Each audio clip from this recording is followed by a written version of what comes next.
Biblia. Es la verdad del Evangelio. Y eso es lo que vamos a considerar el día de hoy. Me gustaría orar un momento antes de entrar en el tema para esta tarde. Vamos a orar. Padre, venimos delante de ti y reconocemos que somos tus hijos necesitados.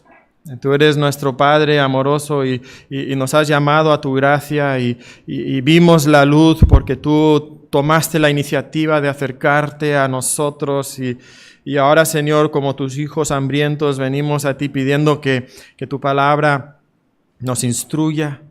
Y, Señor, yo sé que seguramente hay muchas distracciones, hay cansancio quizás también, pero te pido que tú alejes de nosotros cualquier distracción. Padre, te pido que tú seas el único objeto de nuestra atención el día de hoy. Que no pensemos en cualquier otra cosa, más que lo que tú quieres hablarnos, Señor. Que nuestras mentes estén atentas, que nuestros corazones estén sensibles a tu palabra. Y, Señor, que de esta manera podamos salir de aquí y andar de una manera diferente a la que quizás hemos andado. Transforma y renueva nuestro entendimiento para que podamos estar firmes en tu verdad.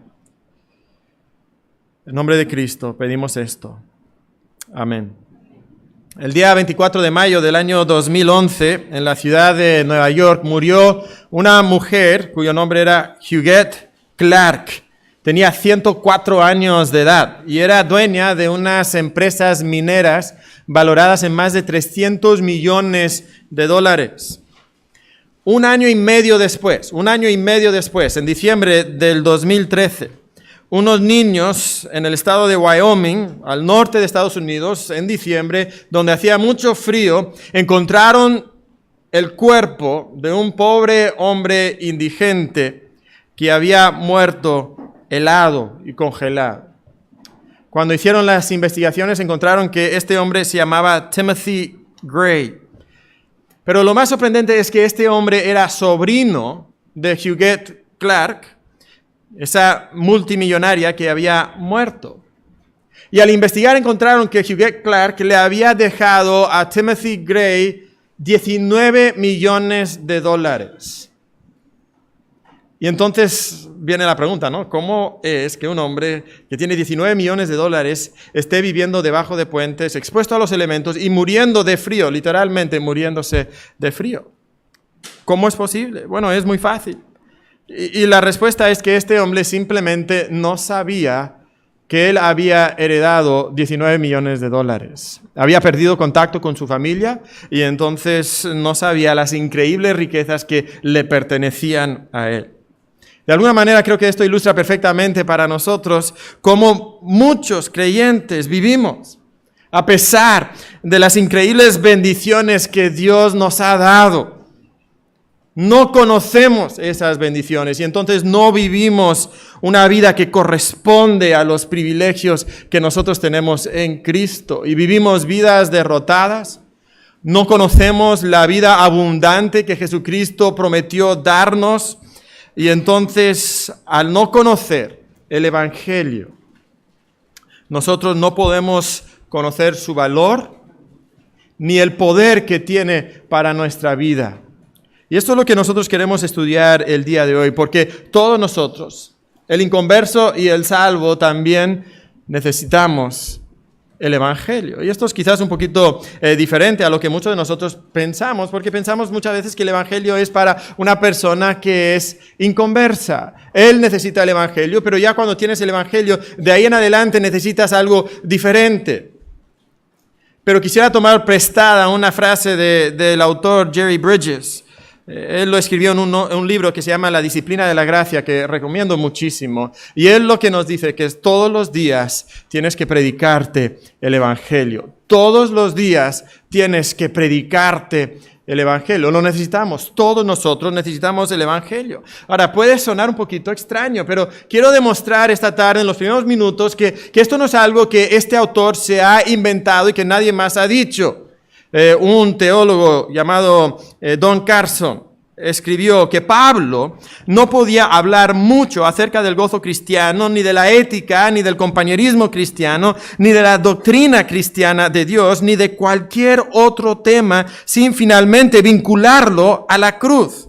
Pablo estaba centrado en el Evangelio, estaba centrado en la cruz. Y lo que podemos demostrar es que en el Nuevo Testamento continuamente y constantemente regresan al tema del Evangelio. Ahora, quisiera tomar unos minutos para demostrar esto del Nuevo Testamento, porque creo que para algunas personas que esto es algo completamente nuevo, tú estás pensando, pero ¿cómo? ¿De dónde viene esa idea tan descabellada? Eso es para los inconversos. Todos sabemos que eso es para ellos. Bueno, vamos a ver lo del Nuevo Testamento. Aún muchos de nosotros que hemos escuchado esa frase, ¿no? De predicarse el Evangelio, o quizás incluso de que pues todos los días, todos los cristianos necesitamos el Evangelio, no sabemos la base de eso. Y quiero demostrar que esto es así del Nuevo Testamento. Y vamos a correr porque hay poco tiempo para ver esto, pero vamos a ver cómo en la vida cristiana el Evangelio no es solamente una llave que abre la puerta y luego puedes tirar la llave porque no la necesitas más. No es, usando la ilustración de una carrera, la línea de salida. Bueno, la cruzas al iniciar la carrera, pero luego ya nunca más regresas a la línea de salida. No. El Evangelio es la pista sobre la cual corremos la carrera y tenemos que correr la carrera sobre esa pista. Si no, no vamos a llegar a la meta. Ahora veamos de dónde sale esto en el Nuevo Testamento. Al pensar esto, hace unos días estaba pensando dónde es que el Nuevo Testamento regresa al Evangelio para hablarle a cristianos. Y hay muchos pasajes. Vamos a correr 8. ¿Verdad? Vamos a mencionar 8 rápidamente. Entonces, trae los dedos así como para buscar muchos pasajes. ¿Sí? Ok, vamos con el primero. El primero, Efesios capítulo 5, versículos 21 al 33. Probablemente el pasaje más famoso, quizás lo hemos mencionado incluso aquí en muchas de las sesiones el día de hoy. Pero en Efesios 5, 21 al 33, el apóstol Pablo quiere hablar del matrimonio y quiere explicar cómo tener una relación matrimonial sana. Y entonces, ¿qué hace?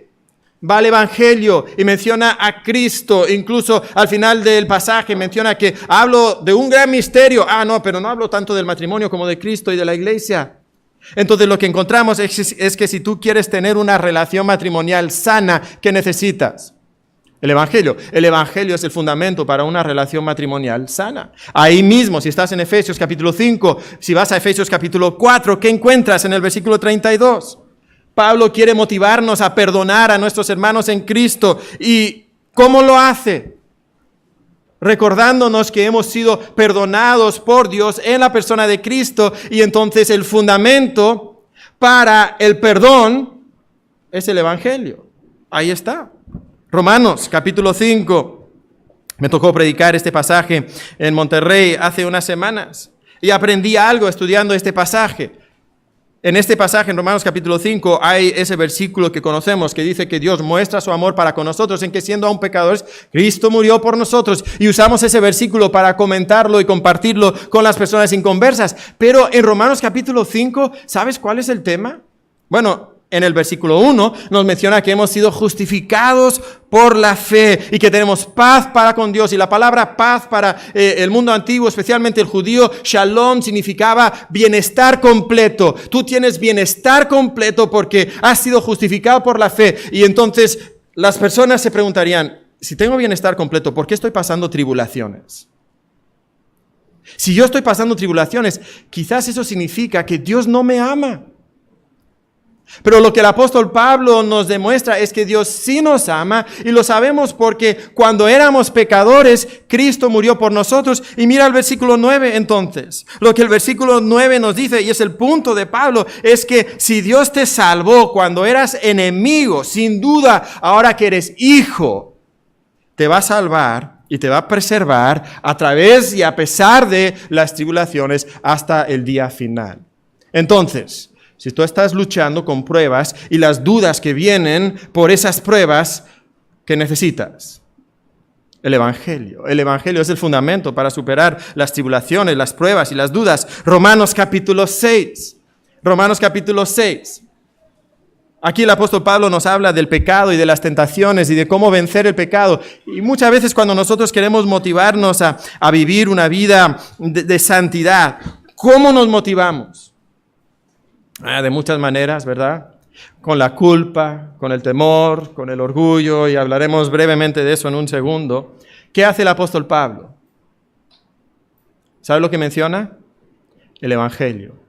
El Evangelio nos recuerda que hemos muerto con Cristo, nos recuerda que Jesucristo resucitó para andar en vida nueva, nos dice que el pecado ya no tiene dominio sobre nosotros porque hemos muerto al pecado con Jesucristo. El apóstol Pablo regresa una y otra vez al Evangelio. Entonces, el Evangelio es el fundamento para vencer la tentación en nuestra vida.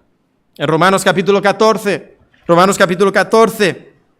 ¿cuál es el tema de Romanos 14? Bueno, hay diferencias de opiniones sobre ciertos temas. En Roma eran los temas de la carne sacrificada a ídolos, de días festivos, lo menciona el versículo 2, el 3, el 6, en otros. Bueno, ¿qué hacemos cuando hay diferencias de opinión? Bueno, lo que hace el apóstol Pablo es que nos recuerda del Evangelio. En los versículos 9, el versículo 15, nos dice, oye, pero Cristo murió por esa persona con la que tú te estás peleando. Entonces, si nosotros queremos sanar las divisiones y las diferencias de opiniones, ¿qué tenemos que hacer? Regresar al Evangelio. Estamos corriendo, ¿verdad? 1 Corintios capítulo 1. Aquí tenemos otra situación. Aquí es la situación de una iglesia dividida. Corinto está dividida, la iglesia. Unos se están identificando con Apolos, otros con Cefas, otros con Pablo. Los más espirituales dicen, no, pero yo soy de Cristo, ¿verdad? Bueno, así andan. Versículo 12. ¿Qué dice Pablo? ¿Cómo sana las divisiones dentro de la iglesia? Versículo 13 les dice, a ver, ¿quién murió por ti? ¿Pablo? ¿Apolos? ¿Cefas? No. ¿Quién es el que murió por ti? Cristo. Entonces, ¿qué hace el apóstol Pablo? Regresa al Evangelio. El Evangelio es el fundamento para una iglesia unida, para sanar esas divisiones. 1 Corintios capítulo 6. 1 Corintios capítulo 6. Al final del capítulo, el apóstol Pablo nos habla de la fornicación. Muchas veces nosotros, cuando queremos motivar a los jóvenes para que no caigan en la fornicación, hablamos de enfermedades de transmisión sexual, hablamos de embarazos, queremos meterles miedo. Pero ¿sabe lo que hace el apóstol Pablo cuando quiere enseñarnos a evitar la fornicación? Nos dice en el versículo 17 que hemos sido unidos con Cristo. Y entonces no podemos unir nuestro cuerpo con una ramera. Nos dice en el versículo 20 que hemos sido comprados por precio. ¿Qué hace el apóstol Pablo? Cuando hay tentación a la fornicación, ¿qué nos dice? Tienes que regresar al Evangelio. El Evangelio es el fundamento para la pureza sexual. En Filipenses capítulo 2, y este ya es el último que vamos a mencionar, y pudiéramos mencionar muchísimos más, pero estos son 8 que se me vinieron a la mente cuando estaba ahí sentado preparando este material. Filipenses capítulo 2, ¿qué podemos ver en la iglesia? En los primeros versículos podemos detectar que había orgullo dentro de la iglesia, que los hermanos ya no estaban sirviéndose unos a otros, que ya no estaban enfocados en el avance del Evangelio de Jesucristo. Y entonces, ¿cómo vamos a sanar eso? ¿Cómo vamos a lograr que las personas se humillen y que prioricen el avance del Evangelio? Bueno, en los versículos 5 al 11, el apóstol Pablo les predica el Evangelio, les recuerda de cómo Cristo dejó el cielo y se humilló y se hizo siervo y se hizo obediente hasta la muerte y muerte de cruz. Y entonces, si nosotros queremos tener humildad y servicio en la iglesia, ¿qué necesitamos? Necesitamos el Evangelio. Entonces, breve repaso, ¿verdad? Si quieres un matrimonio sano, ¿qué necesitas? El Evangelio. Si debes perdonar a otros, ¿qué necesitas? El Evangelio. Si necesitas fuerzas para superar la tribulación, ¿qué necesitas? El Evangelio. Si hay tentación que necesitas vencer, ¿qué necesitas? El Evangelio. Si tienes que manejar diferencias de opinión en la iglesia, ¿qué necesitas? El Evangelio. Si tienes que sanar divisiones que ya se han formado en la iglesia, ¿qué necesitas? Si quieres vivir en pureza sexual y evitar la fornicación, ¿qué necesitas? El Evangelio. Si quieres derrotar el orgullo y cultivar la humildad, ¿qué necesitas? El Evangelio. Queda muy claro, ¿verdad, jóvenes? Que lo que nosotros necesitamos en nuestra vida, aún después de ser salvos, es el Evangelio. Entonces, creo que hemos establecido que el Evangelio es el fundamento no solamente de la salvación, sino de toda la vida cristiana. Y es por eso que nosotros necesitamos predicarnos el Evangelio todos los días.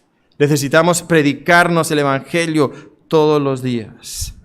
Y entonces en lo que nos queda de tiempo en esta tarde, nosotros nos vamos a enfocar en dos temas principalmente. Brevemente vamos a repasar las grandiosas verdades del Evangelio, cosas que la mayoría de nosotros conocemos, ¿verdad? Y luego vamos a mencionar los gloriosos beneficios del Evangelio para nuestra vida. Entonces repasemos un momento las grandiosas verdades del Evangelio. Y todos los días tú necesitas predicarte las grandiosas verdades del Evangelio. Nunca podemos de alguna manera aburrirnos de estas grandes verdades. Necesitamos predicarnos estas grandes verdades todos los días. Me llama la atención en 1 Corintios capítulo 15. El apóstol Pablo escribiendo a una iglesia que era pues personas salvas, ¿verdad? Eso es una iglesia. ¿Sabes lo que hace el apóstol Pablo? Capítulo 15, versículo 1, les predica el Evangelio. Aunque él sabe que ya lo han escuchado. Mira el versículo 1. Además os declaro, hermanos, el Evangelio que no sabéis. No es lo que dice. Dice, os declaro, hermanos, el Evangelio que os he predicado, el cual también recibisteis, en el cual también perseveráis, por el cual asimismo, si retenéis la palabra que os he predicado, sois salvos, si no creísteis en vano, porque primeramente os he enseñado lo que asimismo recibí, que Cristo murió por nuestros pecados, conforme a las Escrituras, y que fue sepultado, y que resucitó al tercer día, conforme a las Escrituras. Y tú dices, Pablo, por favor, esta gente ya se sabe eso. Eso es muy simple, eso es muy básico. Ya se lo dijiste. ¿Cuántas veces se lo dijiste cuando estabas aquí en Corinto? Pero Pablo dice, necesito predicaros el Evangelio. Ahora, cuando nosotros predicamos el Evangelio, muchas veces lo presentamos de una manera como si el Evangelio fuera solamente un boleto para escapar del infierno y entrar al cielo. Muchas veces esa es nuestra manera de presentar el Evangelio. Y es una de las grandes realidades del Evangelio que nos salva del infierno, pero realmente es una presentación muy egoísta cuando hablamos así del Evangelio. Entonces, ¿cómo debemos de hablar del Evangelio? Bueno, el Evangelio realmente no comienza con nosotros, con el ser humano. El Evangelio comienza con un Dios creador. Un Dios que creó el hombre, creó el universo y sobre ese universo y en ese universo coloca la joya de su creación que es el ser humano. Algo diferente a todo lo que él había creado. Un ser espiritual con la capacidad de tener una relación personal con Dios, de tener comunión con Dios. Eso creo que es el elemento principal de que fuimos creados a la imagen y semejanza de Dios. Con una capacidad de reflejarle en nuestra vida. Y Dios nos coloca sobre la tierra para reinar como sus virreyes, para reflejar su imagen. Pero el hombre es rebelde en contra de la autoridad de Dios, ¿verdad? Conocemos la historia, parece que las mujeres estuvieron viendo esto el día de hoy en la mañana, ¿verdad? El hombre no quiere estar sujeto a Dios como su rey. El hombre no quiere ser virrey, el hombre quiere ser rey. Se rebela en contra de Dios y así entra el pecado. Y entonces en vez de agradar a Dios y desear agradar a Dios con toda su vida, ¿qué hace el hombre? El hombre quiere disfrutar del pecado y entonces su corazón queda infectado por el pecado. Y también la muerte entra por el pecado de un hombre. Y entonces su capacidad de reflejar a Dios queda de alguna manera distorsionada, corrompida. Ya no puede reflejarle como antes, ya no puede tener la misma relación que tenía con Dios como antes. Y entonces en su maldad, por la maldad del hombre, la justa y santa ira de Dios viene sobre el hombre. Viene en esa condenación a la muerte. Pero, ¿sabes? Yo creo que casi lo más terrible es que el hombre no puede hacer absolutamente nada para resolver ese problema. Todos nosotros queremos de alguna manera solucionar nuestros problemas. Aquí no hay solución. La única solución es que un Dios de amor responda a la necesidad del ser humano. Y entonces Dios manda al perfecto Hijo de Dios que muera en nuestro lugar para satisfacer la ira de Dios en contra de nosotros. Y Cristo viene a la tierra y vive una vida perfecta y muere una muerte vicaria tomando nuestro lugar sobre la cruz. Y nuestros pecados son cargados sobre Él y Él muere nuestra muerte para que ahora nosotros podamos vivir su vida. Y de esa manera la justicia de Dios queda satisfecha por la obra de Cristo. Y es evidente porque 3 días después Cristo resucita de la tumba. Es una gloriosa verdad del Evangelio. Estamos tan acostumbrados a estas verdades. Estamos ahí haciendo algunos. Pero nunca nos podemos aburrir de estas grandiosas verdades que el Evangelio tiene para nosotros. Ahora, una pregunta: ¿cómo es que el Evangelio se aplica a nuestra vida? ¿Cómo es que nosotros recibimos los beneficios del Evangelio? Bueno, la Biblia usa principalmente 2 palabras: arrepentimiento y fe.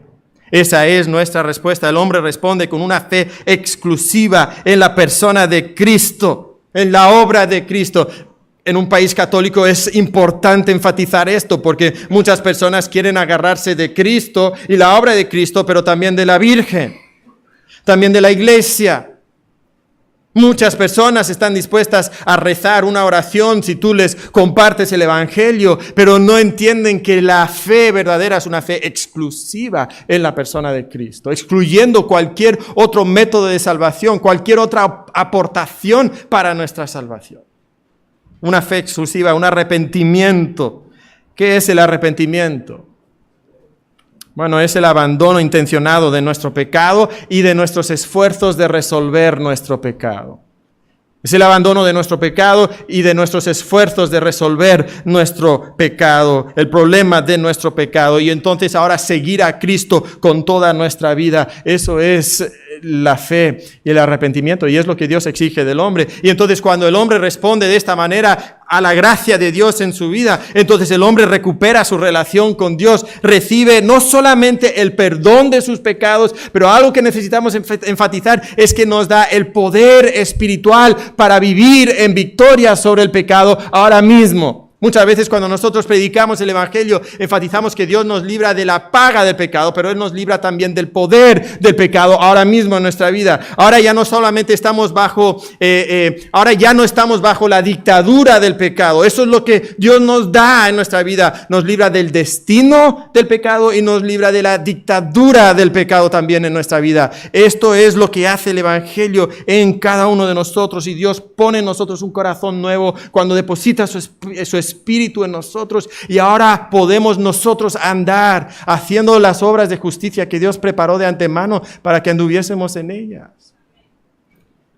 Y es posible que entre nosotros en esta tarde, en un grupo como este, seguramente hay jóvenes que no han tenido un encuentro personal con Jesucristo, donde han creído en Él, se han arrepentido de sus pecados.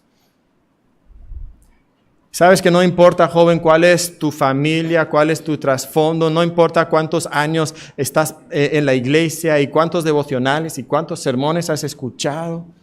Allá en la Universidad Cristiana todos los años nosotros tenemos alumnos que, a pesar de estar en una universidad cristiana y estar teniendo devocionales todos los días y clases de Biblia y cultos de capilla, no son salvos. Y en algún momento Dios llega y obra en su corazón y se arrepienten y creen en Jesucristo y son salvos en una universidad cristiana. Y es posible que en esta tarde hay jóvenes que no han tenido esa experiencia. Y joven, yo te animo a que tú vengas a Jesucristo en arrepentimiento y fe. Que tú creas única y exclusivamente en la persona y obra de Jesucristo para tu salvación. Que tú dejes tu pecado, tú dejes tu vida independiente de Dios y que tú te arrodilles delante de Él como tu Salvador, como tu Señor, y tú le entregues tu vida. Y si tú no lo has hecho, te invitamos a hablar con alguno de nosotros. Estamos dispuestos a hablarte más de estas grandiosas verdades del Evangelio de Cristo. Es algo verdaderamente grandioso, es algo verdaderamente maravilloso. Y espero que tu corazón esté lleno de estas verdades. Quizás estás aquí y dices, pero es que, hermano, yo ya me arrepentí, yo ya creí, eso es hace mucho tiempo, yo no necesito esto, pero necesitas predicarte el Evangelio todos los días. Sabes que Dios no te llama solamente a un evento de arrepentimiento y fe, Dios te llama a una vida de arrepentimiento y fe. Eso es lo que Dios quiere de nosotros. Déjame nada más mencionar cómo esto sucede en nuestra vida como creyentes. Hace unos días estaba leyendo en el Salmo 86, versículo 11. Dice así: enséñame, oh Jehová, tu camino, caminaré yo en tu verdad. Afirma mi corazón para que tema tu nombre. Estaba estudiando este versículo y noté que la palabra afirmar, como se traduce en la Reina Valera, en hebreo significa unir o reunir o juntar. Y lo que el salmista nos está diciendo es que nuestros corazones están fragmentados. Corren en muchas direcciones buscando satisfacción en diferentes lugares. Y el salmista dice, Señor, une mi corazón, afirma mi corazón, reúne, junta esos pedazos fragmentados de mi corazón para que pueda temerte verdaderamente, con un corazón sencillo, con un corazón íntegro. Y estaba pensando en mi propia vida y cómo muchas veces busco mi satisfacción en cosas que no son Dios, en la opinión de las personas, en mi comodidad personal. Y sabes, en ese momento el Espíritu de Dios habla a tu vida y tú sabes que estás pecando. Y en ese momento puedes decir, ¿sabes qué? Son cosas chiquitas, son cosas pequeñas, no son pecados grandes. Y puedes seguir adelante o tú puedes creer lo que el Espíritu Santo está obrando en tu corazón en ese momento a través de su palabra. Y puedes arrepentirte y empezar a cambiar. Y sabes, ese es el estilo de vida que Dios quiere que tú vivas todos los días. Fe, arrepentimiento, creyendo lo que Dios te enseña en su palabra y arrepintiéndote, dejando tu manera de pecar. Esto es el Evangelio. Estas son las grandiosas verdades del Evangelio. El Evangelio no es solamente el fundamento de la salvación, sino de toda nuestra vida cristiana. Y todos los días necesitamos predicarnos, sí, las grandiosas verdades del Evangelio, pero también necesitamos predicarnos los gloriosos beneficios del Evangelio. Todos los días nosotros necesitamos repasar los gloriosos beneficios del Evangelio en nuestra vida. Y vamos a mencionar aquí varios, son 7, pero pues son breves y creo que podemos aguantar, ¿verdad? Les dije que iban a tener que trabajar en esta tarde, ¿verdad? ¿Sí aguantan? Sí. Ok, bien, pues vamos allá. ¿Cuáles son algunos de los gloriosos beneficios que el Evangelio trae para nuestra vida como cristianos?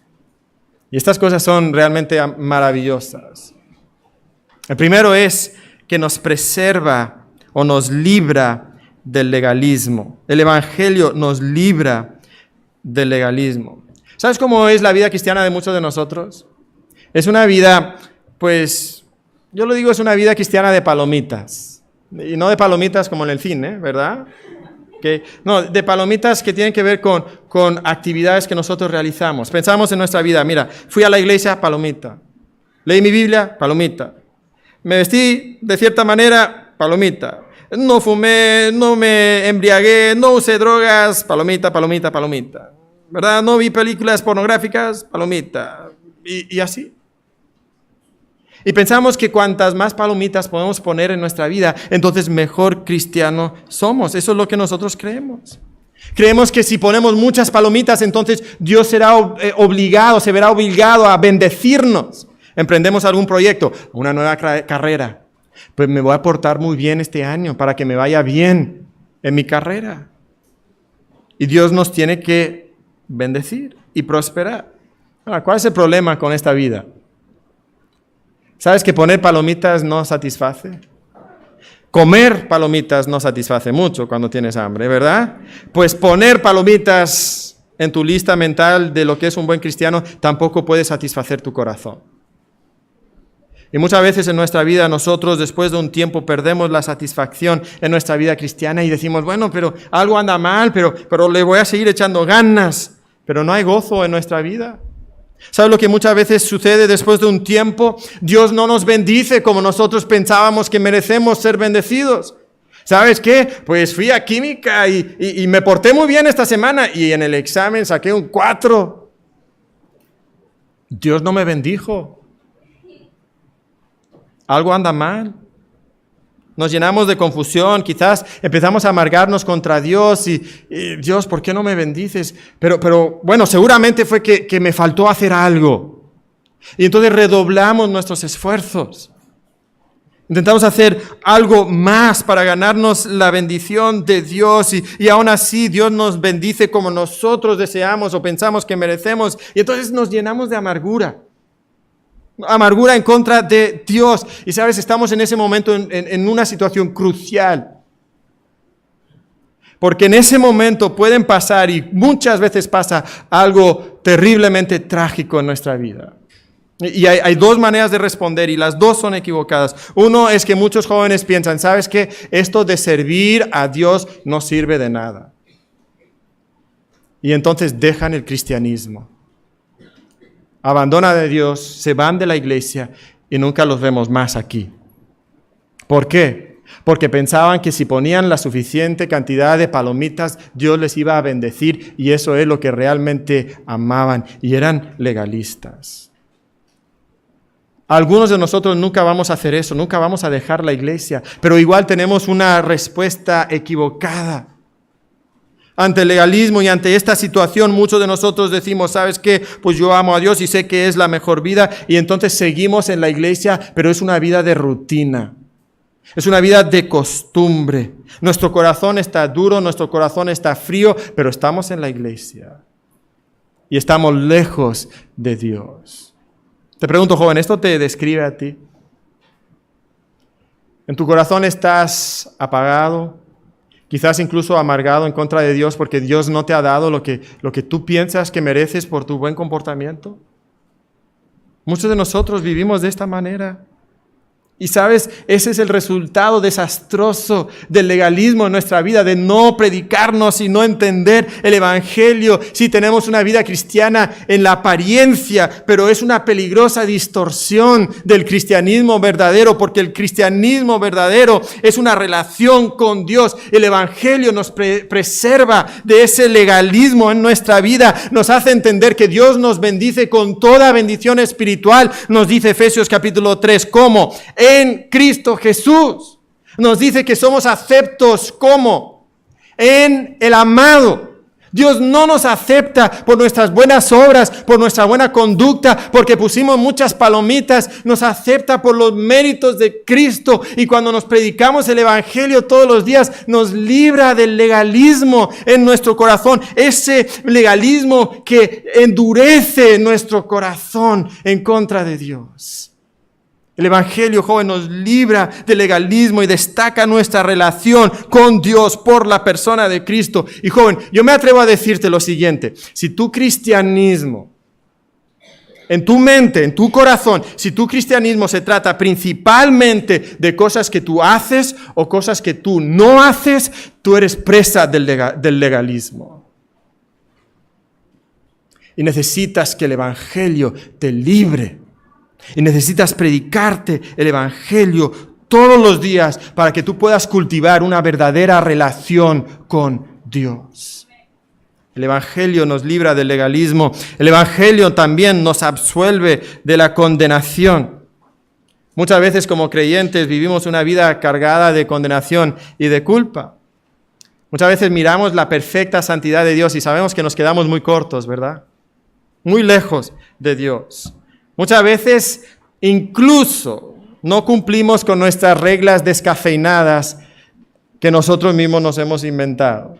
Y lo digo así porque sabes que el legalismo siempre termina por rebajar la perfecta santidad de Dios.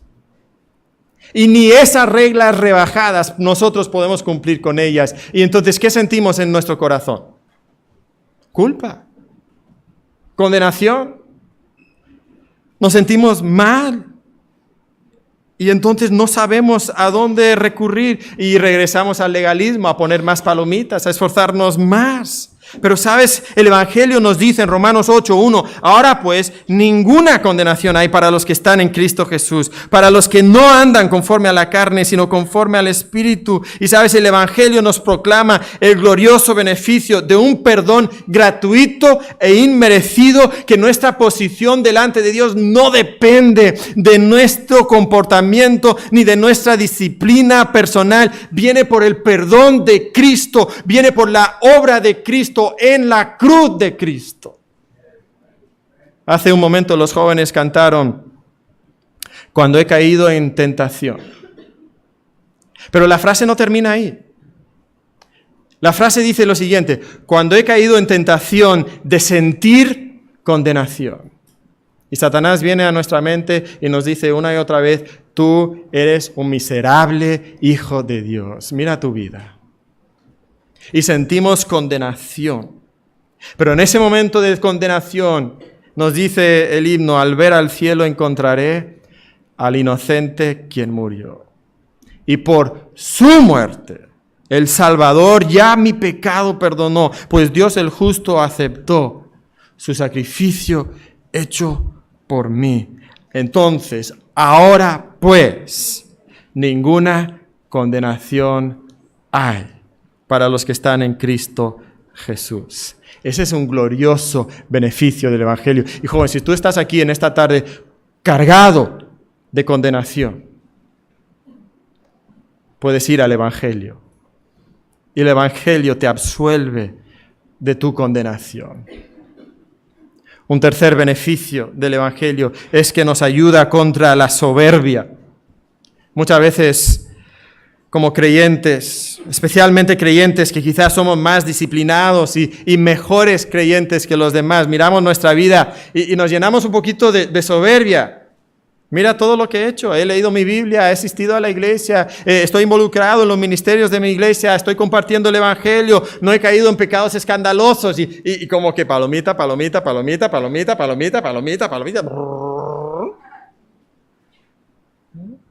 Bastante bien.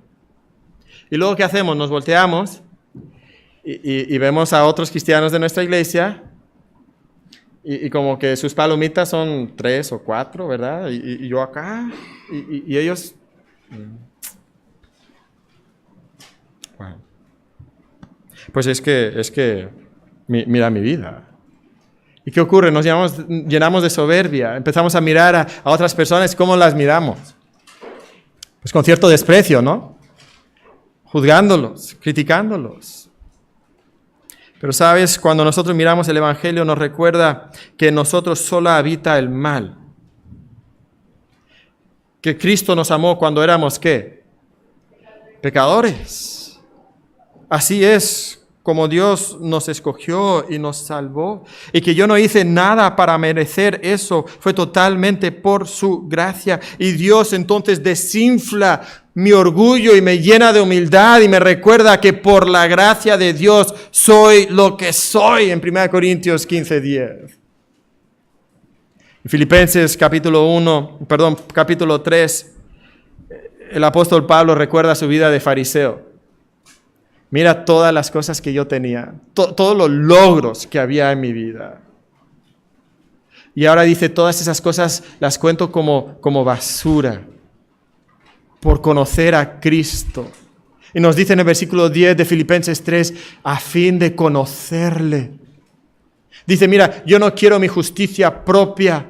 Yo quiero la justicia que viene por el regalo de Dios, porque eso me permite conocer a Cristo. Y el apóstol Pablo regresa al Evangelio como una relación personal con Cristo. Ese es el objetivo que Dios tiene para nuestra vida en el Evangelio, tener comunión con Él, tener relación con Él.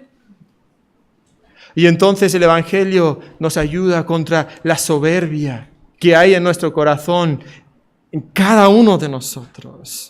Y necesitamos predicarnos el Evangelio todos los días. Porque el Evangelio nos trae gloriosos beneficios. Ya hemos mencionado 3, hay varios más que vamos a mencionar, pero cuando empezamos a hablar así, ¿sabes cuál es la respuesta de algunas personas? Esta es su respuesta. Pero ten cuidado, hermano, porque si hablas así, las personas van a pensar que pueden pecar y no pasa nada. ¿verdad? Si mi posición delante de Dios no depende de mi comportamiento, excelente, qué bueno, porque ahora entonces puedo vivir como me da la gana y no pasa nada. Dios me acepta, puedo disfrutar el pecado, ya no estoy bajo la ley, estoy bajo gracia, y es una verdad bíblica esa. Pero ¿qué están haciendo? Están distorsionando la gracia de Dios. De hecho, en Judas, versículo 4, nos dice, porque algunos hombres han entrado encubiertamente, los que desde antes habían sido destinados para esta condenación, hombres impíos que convierten en libertinaje la gracia de nuestro Dios y niegan al Dios único, soberano, y a nuestro Señor Jesucristo. Y entonces, una gloriosa realidad, un beneficio del Evangelio es que nos protege también del libertinaje. Nos protege también del libertinaje. El mismo apóstol Pablo que predica esta grandiosa gracia de Dios nos dice, ¿qué pues diremos? ¿Perseveraremos en el pecado para que la gracia abunde? En ninguna manera. Porque los que hemos muerto al pecado, ¿cómo viviremos aún en él? El Evangelio me dice que he sido librado del poder del mal, que he muerto con Cristo, que mi vida ha sido unido con Él y entonces ahora tengo que andar en la vida nueva de Jesucristo.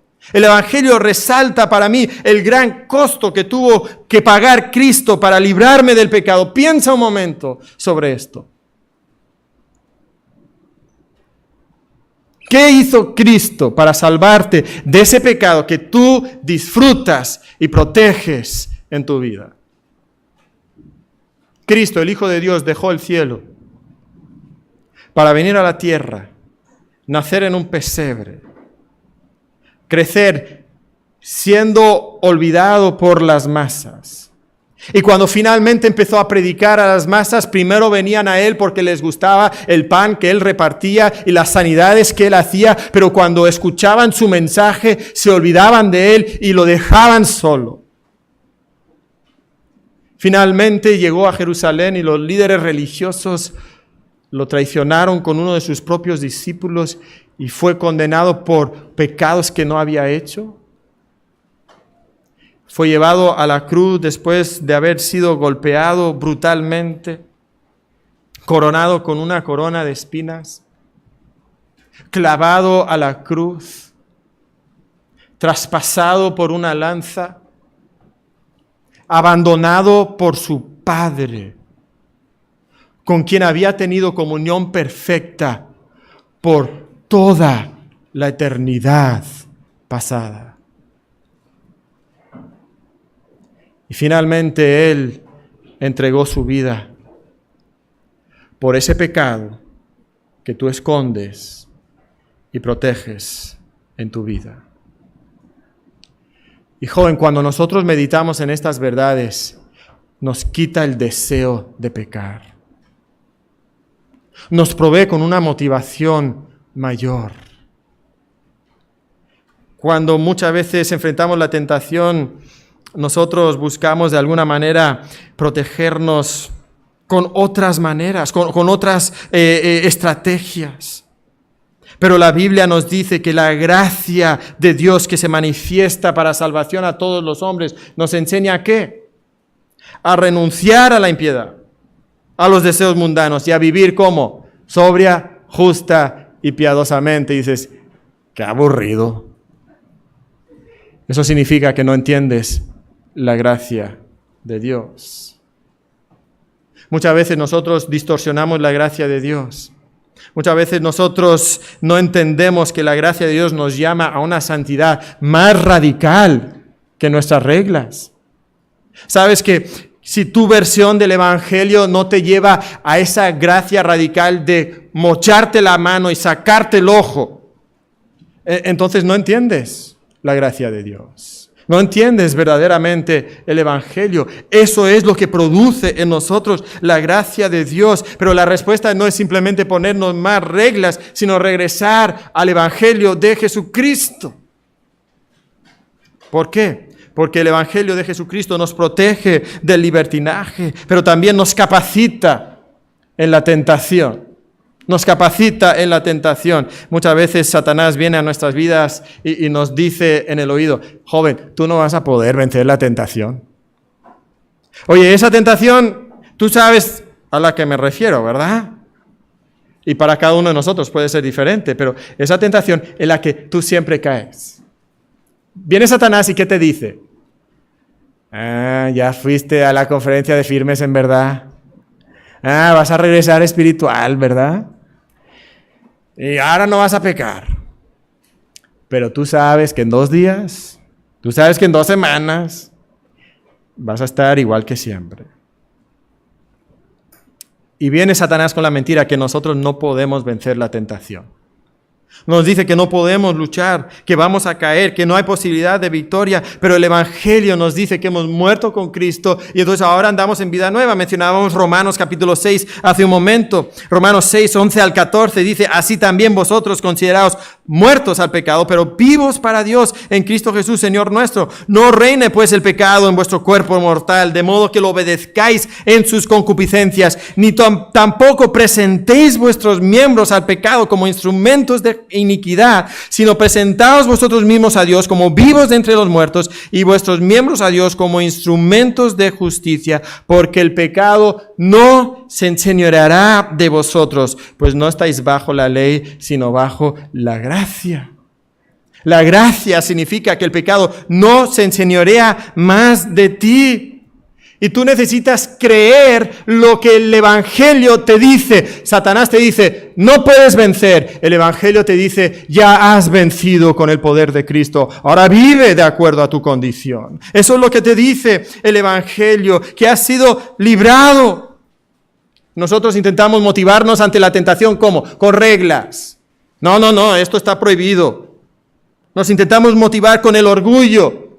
Oye, si alguien te ve, ¿qué van a pensar de ti? No, que no me vea nadie, ¿verdad? Entonces, por lo menos cuando nos ven, no lo hacemos. Pero ¿qué pasa cuando no nos ven? Lo hacemos, ¿verdad? Porque el orgullo no nos puede motivar. ¿Qué tal el temor? No, ten cuidado, si yo hago eso, pudiera sufrir muchas cosas, pudiera pasar muchas cosas y todas malas. Entonces no lo voy a hacer. Y sabes, esas motivaciones tienen algo de verdad en ellas. Pero no son suficientes para capacitarte ante la tentación. Lo único que es suficiente para ti es el Evangelio de Cristo. Regresar una y otra vez al Evangelio de Cristo, entender que hemos muerto al pecado y que ahora en gratitud a Dios por su amor por nosotros, vamos a responder con una vida de santidad, entregándonos como instrumentos de justicia a Dios. Número 6, ya vamos terminando casi. Número 6 nos dice que Dios nos libera de la obligación. Quisiera destacar esto, ya lo hemos comentado un poquito, pero cómo en nuestra vida cristiana para muchos de nosotros es una obligación. Y sabes, jóvenes, esto es especialmente verdad para los que hemos crecido en un hogar cristiano. ¿Cuántos de vosotros tenéis padres que son cristianos? A ver, levanten la mano. ¿Sabes? Para nosotros, yo soy uno de estos, ¿verdad? De este grupo, gracias, pueden bajar sus manos. Hemos crecido en un hogar cristiano y mis padres, ¿sabes qué? Ir a la iglesia no era opcional. Yo iba a la iglesia si quería comer, ¿verdad? Si quería casa, si quería vivir, iba a la iglesia. Era así de simple, ¿verdad? Quizás en tu caso es parecido. Pero ¿qué produce eso en nosotros? Un cristianismo que es de obligación, que lo vemos como un deber. En una universidad cristiana donde tenemos reglas por necesidad, porque tenemos que tenerlas. Es muy fácil llegar a pensar que es simplemente un deber, es una servidumbre, es una obligación y vamos por la vida cristiana cumpliendo con nuestro deber cristiano porque es lo que tenemos que hacer. A veces si tu padre es pastor, cuidado, ¿verdad? Y te dicen, tú eres el hijo de pastor, ¿verdad? ¿Por qué soy hijo de pastor, verdad? Qué maldición vino a mi vida cuando mi padre se hizo pastor. Y es una carga, es una obligación en nuestra vida. Pero sabes, el cristianismo nos da un glorioso beneficio en el Evangelio cuando nos recuerda de nuestra gloriosa posición en Cristo. Romanos 8, 16 y 17, el Espíritu mismo da testimonio a nuestro espíritu de que somos, ¿qué? Hijos de Dios. ¿Te das cuenta de eso? Eres hijo no de un pastor, quizás también. Pero eres hijo de Dios y no haces lo correcto porque eres hijo de pastor o eres hijo de diácono o hijo de tesorero. Haces lo correcto porque eres hijo de Dios y Dios te ha regalado esa bendición que no merecías en absoluto, ¿verdad? No, cuando éramos aún pecadores, Cristo murió por nosotros. Ahora somos hijos de Dios y eso motiva en nosotros una obediencia gloriosa y agradecida a Dios porque Él nos ha dado el extraordinario beneficio de ser hijo de Dios. Y nuestros corazones deberían de palpitar más rápido cuando pensamos, soy hijo de Dios. Algunos quisieran ser hijos de Carlos Slim, ¿verdad? Pero es mucho mejor ser hijo de Dios. Y eso es un beneficio del Evangelio y nos protege así de la obligación. Un último beneficio. Y quizás el más importante, y es que el Evangelio inspira amor en nuestro corazón. El Evangelio es lo que inspira amor en nuestro corazón. Sabes que de nada nos sirve conocer estas grandiosas verdades y algunos de estos beneficios en nuestra vida si no tenemos un corazón motivado por amor. Todo va a ser rutina, todo va a ser costumbre. Si no amas a Dios más que tu pecado, por muchas reglas que pongas en tu vida, vas a pecar. ¿Por qué? Porque no tienes amor. Muchas veces nosotros al escuchar estas cosas, pues se nos hincha el corazón de amor a Dios. Y quizás tú estás aquí sentado y tu corazón no está lleno de amor. O sea, tú estás ahí como que, ay hermano, acaba ya. Se supone que terminabas a las 6:30, son las 6:34. Ahora, ¿qué pasa? ¿Qué pasa cuando viene la tentación y tú amas ese pecado más que amas a Dios y no encuentras entonces la motivación para encontrar victoria? ¿Dónde vas a encontrar amor a Dios? ¿Y sabes dónde encontramos amor a Dios? En el Evangelio. Es lo que motiva amor a Dios en nuestros corazones apagados y aburridos. ¿Quieres cambiar? Bueno, bien, ¿cómo vas a cambiar? Necesitas amar a Dios. ¿Quieres una vida diferente a esa vida cristiana torpe y opaca que estás viviendo? ¿Cómo lo logro? Bueno, necesitas amar a Dios. Bien, pero ¿cómo puedo amar a Dios más? Porque estoy aquí, hermano, y la verdad, estoy así como, ¿verdad? No siento nada. ¿Cómo encuentro amor? En el Evangelio. En el Evangelio. ¿Sabes lo que nos dice 1 Juan 4:19? Nosotros le amamos a Él porque Él nos amó primero. Eso es cómo encontramos amor, recordando el amor de Dios. ¿Cómo es que Dios mostró su amor para con nosotros? Pues Dios muestra su amor para con nosotros en que siendo aún pecadores, Cristo murió por nosotros. Ese es el Evangelio, joven. Y sabes, necesitamos predicarnos el Evangelio todos los días. Necesitamos recordar estas verdades y estos beneficios en nuestra vida. Debemos de pedirle a Dios, rogarle a Dios que nos dé fe para creer estas cosas, porque la incredulidad crece en nuestro corazón todos los días y tenemos que resistir esa incredulidad con fe. Y necesitamos rogarle a Dios, dame fe para creer estas cosas. Permíteme deleitarme en el Evangelio para entender lo que tú me has dado como hijo de Dios, y que de esta manera nosotros todos los días deberíamos de rogar que Dios nos permita que Cristo habite por la fe en nuestros corazones, a fin de que arraigados y cimentados en amor seamos plenamente capaces de comprender con todos los santos cuál es la anchura y la longitud y la profundidad y la altura, y de conocer el amor de Cristo que excede todo conocimiento, para que seamos llenos de ¿qué? La plenitud de Dios.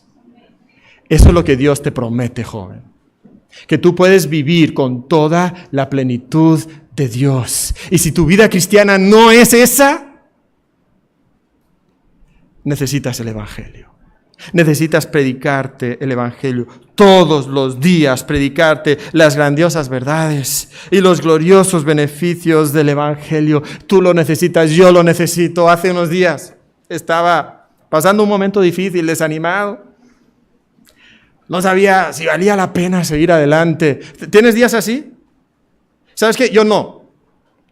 Y entonces no sabía qué hacer. Estaba como que, ¿qué hago? ¿Verdad? Yo nunca estoy así. Estaba, pero en el pozo de la amargura. Y sabía que me tocaba venir aquí a predicar el día de hoy. Y sabía cuál era el tema. Y no quería, pero pues tengo que preparar. Y me fui a preparar. Y empecé a repasar estas grandiosas verdades y estos gloriosos beneficios. Y algo empezó a pasar aquí en este corazón. Porque yo necesito el Evangelio todos los días. Tú necesitas el Evangelio todos los días. Predícate el Evangelio todos los días. Y así tu corazón amará a Dios con todo tu corazón, alma y mente. Vamos a orar. Padre, perdónanos, porque nuestro cristianismo es tan distante del que tú tienes diseñado para nosotros. Señor, nuestros corazones están tan apagados, tan infestados de otras cosas. Aún nuestra versión del cristianismo es tan malo, Señor. Pedimos, Señor, que tú nos ayudes a predicarnos el Evangelio, a no aburrirnos de estas gloriosas verdades. Y Padre, yo te pido que si hay algún joven aquí, corazón apagado, quizás amargado, quizás algunos a punto de dejar la iglesia y correr al mundo, Señor, que tú abras sus ojos para que vea el Evangelio de Cristo. Y Padre, que si hay jóvenes aquí que simplemente cumplen con la rutina, Señor, caminan un camino peligroso. Ayúdales a ver el Evangelio, a encender en su corazón una pasión, un amor por ti. Padre, te pido por jóvenes que quizás están llenos de soberbia, porque se consideran tan buenos cristianos. Padre, humíllales con el Evangelio de Jesucristo. Y Padre, sobre todas las cosas te pido que tú inspires en nosotros un amor por ti. Que te amemos como tú pides, con todo nuestro corazón.